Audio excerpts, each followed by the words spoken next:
we have a few quotes. So let's start with our first one. I don't know if you know who this one is. He was a famous scientist, and he said, "I have been like a child playing on the seashore, diverting myself now and then, finding a smoother pebble or prettier shell than ordinary, whilst the great ocean of truth lay all undiscovered before me." Any ideas who said this? It was said by one of the greatest scientists of all time. Who could render a guess? The greatest scientist has to be Einstein, right? No doubt, he could be the greatest. I did say one of the greatest. So it was Isaac Newton. So exactly.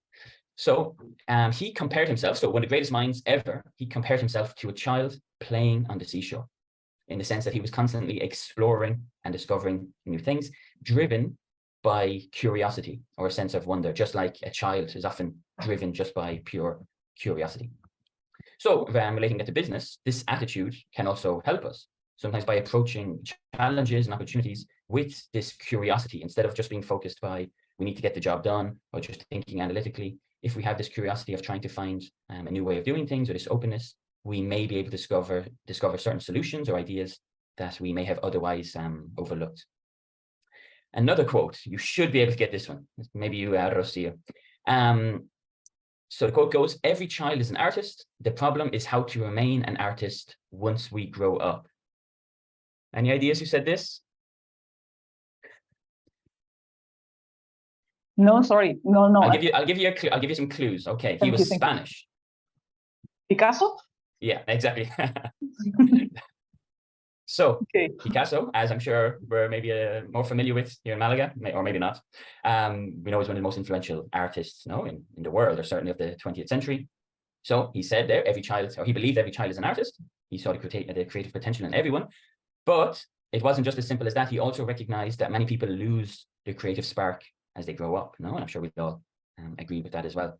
Again, it's similar in business. Maybe at the beginning, we're very creative, we have a new idea, but then as the years go by, it can get easy to get stuck in a rut, and follow just do the same old ding dong, as we say in Ireland, or as my father used to say, or I get into the same pattern of thinking and always doing the same thing all the time, or just doing what other people do around us.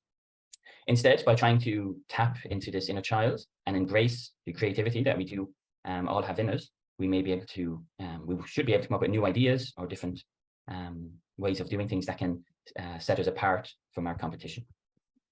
Okay, these quotes, they're very nice, and maybe you might see them written on a wall or on an Instagram post, but the quote itself mightn't really do much, or mightn't prove much if it was just said by myself or just a nice Instagram post. But when it is said by such great minds like Newton, like Picasso, and there are actually a few more, it makes it not so easy just to dismiss. It's particularly strange when we think about this, because sometimes we may think that everything or improvement or advancement is just the accumulation of knowledge, just getting more information, more data, and then that will help us to improve. Yet we know by these quotes, and when we think of children, they haven't received so much information, yet they can be very creative, they can have nice ideas, and they certainly still can be smart, even though they don't have all the information an adult has. Unfortunately, though, there is one particular thing, or one thing that happens that tends to dampen or take away this creativity. Any ideas of what happens in life that just can take away, or would you say stifle this creativity? Any ideas? Time. Paul, you said time, and Lucia, you said liabilities, responsibilities. When you have to when you don't have any liability, any family charge or something like that, maybe you feel more free to do whatever you want, you inspire, but when you have to answer from, you have liabilities, then you are not as free as necessary to do what your mind or your feeling inspired to you. So, it's good. I'm not telling liabilities are a bad thing, of course, but the consequence, I think, is that you can avoid it. I don't know. What do you think, Paul? Yeah, these things take your time, they take your energy, and that can obviously zap or take away from time or energy you would dedicate to being able to think creatively. One thing that I had in mind, that's one of the first things, let's say, of course, these things are true, that can take away creativity, is when we go to school. Because here we're taught to conform, to memorize, follow the rules, and instead of thinking differently or being too creative. At school, we're told that failure is bad and you're punished if you say or do the wrong thing, which of course is fine. And in school, we're often told that there is one right answer. It's right or it's wrong, and there's only one right thing. We can imagine that this kind of thinking can be limiting in business when innovation and creativity are so often keys to success. We often hear expressions like think outside the box or even innovate and die. Of course, we're not going to say for a second that the education system should not be taming children and trying to make them a little more controlled and to keep them in check. But obviously what we are saying is that the goal is balance. And of course we want to acquire knowledge, so being mature, more discerning, but to try to do that while also preserving this childlike creativity. Of course, there's no particular formula that we can mention and then just follow, but again, it's going to be a unique balance for all of us. So this particular idea, I can say firsthand that this is 100% true in my profession when it comes to language learning. So we know that children learn languages in a short time, right? Or, well, we often say that they learn in a short time and we say they learn very easily. So usually they're speaking or saying a few words, let's say by the age of 2, maybe a little bit before that, then they start saying some words together. And then by 4, maybe 5, we could say that they're fluent. We often say adults take a lot longer to learn than that, or we say adults, it's more difficult, but more difficult than learning in 5 years.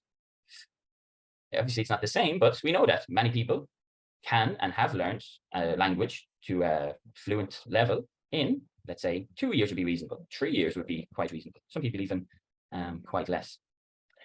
But we know that many more take a lot longer to learn, or maybe even spend all their lives learning and never get to a comfortable level.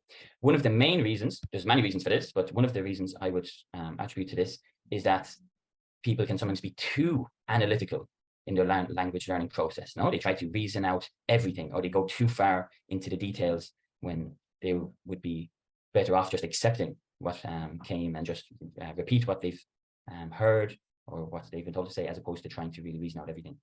Or one of the main ones is they don't want to make a mistake, or not that they don't want to, they're afraid or even terrified to make a mistake in public or in front of other people.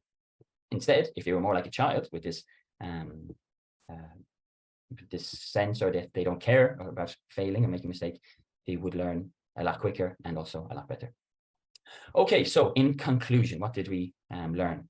Well, we learned that thinking like a child with this curiosity, with this creativity, with willingness to take risks can be a powerful asset in business. By approaching challenges and opportunities with an open mind, with curiosity, we may be able to discover new solutions and ideas that can lead us to greatness. As Newton and Picasso said, by embracing our inner child, we can lock this potential and help us to achieve success in any field, and of course business being one of them. Of course, we also mentioned though that it's important to find this balance between acquiring knowledge, being disciplined, analytical, etc., while also preserving these qualities like creativity, like the creativity of a child. Of course, each person and business is going to be different, so there's going to be a unique answer of question of balance to all of these, and it's up for all of us then to find out what that balance is. So thank you very much. I hope you found this useful and we were able to learn something and hopefully use it in our business.